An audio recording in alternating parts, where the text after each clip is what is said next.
Sausage.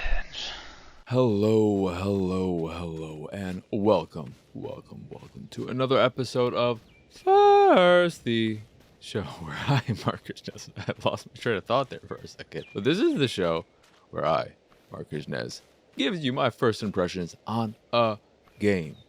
And this here episode is all about the Dead Tree of Ranchiuna, a walking simulator that, according to the brief little quick description on Steam, is a game that'll make you question how unfair society can be, both in a direct and realistic manner and with the power of fantasy elements. And this is a walking simulator very much in the vein of stuff like Dear Escher and the like, with minimal puzzle solving or anything of that sort, and not much of anything to go off of outside of environmental storytelling. And in this case, a fair amount of narrative and dialogue, voice work, and the like. But it's very much a narrative-driven game. So the story is king. The story is what it's all about. And if that doesn't work, if that doesn't grab you, it's not going to be for you. And sadly, the Dead Tree of Ranchiuna didn't really grab me. And it's a bummer because when I found out who made the game, I actually thought about this developer when I was playing it as a game that reminded me of his work and just wasn't as good or as interesting, as imaginative, and realizing that he was actually the person who made this game, it was a bit of a bummer because this is a very straightforward, by the book type of game. It doesn't do too much new stuff or interesting things. And the developer in question is, oh boy, he's an Istanbul developer. That's where he's from, or at least where he lives, and his name is something that I am going to butcher if I even try pronouncing, but I will give it my best shot because his first name ends in the letter C that has a little tiny c reversed underneath it, and I have no idea how you pronounce that because I don't think I've ever seen that in any other name, and I'm just a dumb American who can't speak anything other than basic garbage English. So Tonguç Bodur is the name, something like that. I'm just gonna refer to him by his last name, but I've played a few of Bodur's games in the past, and I've enjoyed all of them to varying degrees, especially Lucid Cycle. His games are all rough around the edges because he is a single developer making these games. But Lucid Cycle, despite the roughness and whatnot, was so imaginative and creative. And yes, you can see that it is not a game that has the budget of your bigger games or has a huge team behind it, but there's so much heart behind it. And let me get one thing straight and out of the way. There's heart in the Dead Tree of Ranchiuna. There's definitely heart in it. It just isn't as creative as his other stuff, like Lucid Cycle, which is incredibly imaginative. And I don't even want to talk about it because to talk about it, to spoil it in any way, would be a bummer for anyone who hasn't played it at all. But Lucid Cycle is a game that, sure, it may have its issues and bugs and whatnot, and not every part of it is great, but it is a game and experience I won't forget anytime soon.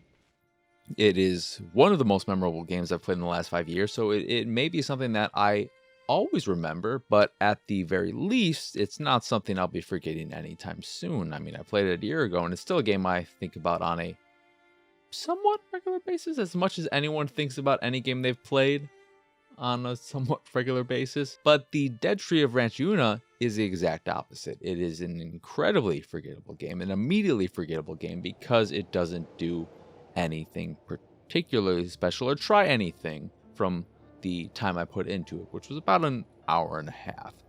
And part of it is because the voice acting isn't that great. And then the writing It could be the English translation, I'm not sure, but the writing didn't do anything to grab me either. So if I muted the dialogue, the voice acting, it still wouldn't have done anything to grab me. And then the world you're in, the environment, it's pretty basic and not too far away from a forest or whatever that I can explore myself. So it's not something that I can't just go out and see for myself in the real world. And the only kind of fantastical elements are some giant statues and then seeing these ghostly past memories, I guess, that are telling you the story as you find and discover them along the way. But ultimately, I just couldn't get into the story. I wanted to, I really did, but it failed to grab me at every turn. Every hook, I just passed by. I was a fish wanting nothing more than to be reeled in and eaten up. That's a weird analogy. Please don't eat me. But I eluded every hook, every lure, every time. And that's a bummer. You can also play it in third person, which was a surprise. You can change between first person and third person, and doing that is not something I would recommend, because then you really see the roughness of it all, and it's kind of amusing to look at it, and you see some of the poor animations and whatnot of your character that you don't have to deal with if playing in first person, and the weirdness of holding your flashlight and how it sort of just seems like it's glued to your hand and you're not actually holding it. So while it's nice that the third person option is there, don't do that if you do check out this game. What I would recommend is checking out some of his other games if you've never played any of them, specifically Lucid Cycle. That would be the one I recommend first and foremost. And if you check those out and enjoy them, then maybe give the Dead Tree of Ranchiuna a shot, because it's not a bad game again. I don't know if I made that point strong enough. It's not a bad game. It's not. It's just a forgettable one. And sometimes that's almost worse, because it's just like, huh, all right.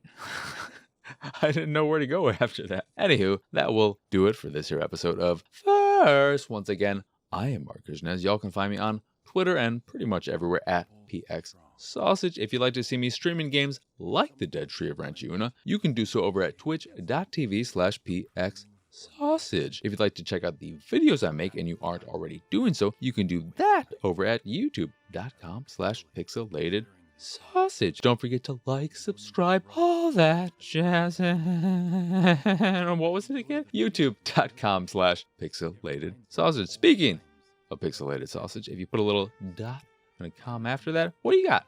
You got my website. And if you go there, you can get more stuff like this, as well as the art I make. And if you see something you like, you can purchase a print of the piece you fancy. And if you fancy the site in general and anything that we do, please go over to patreon.com/PXS and support us that way. As always, thank you for watching or listening. I hope you enjoyed this here episode, and I hope you have a wonderful, wonderful rest of your day. Bye!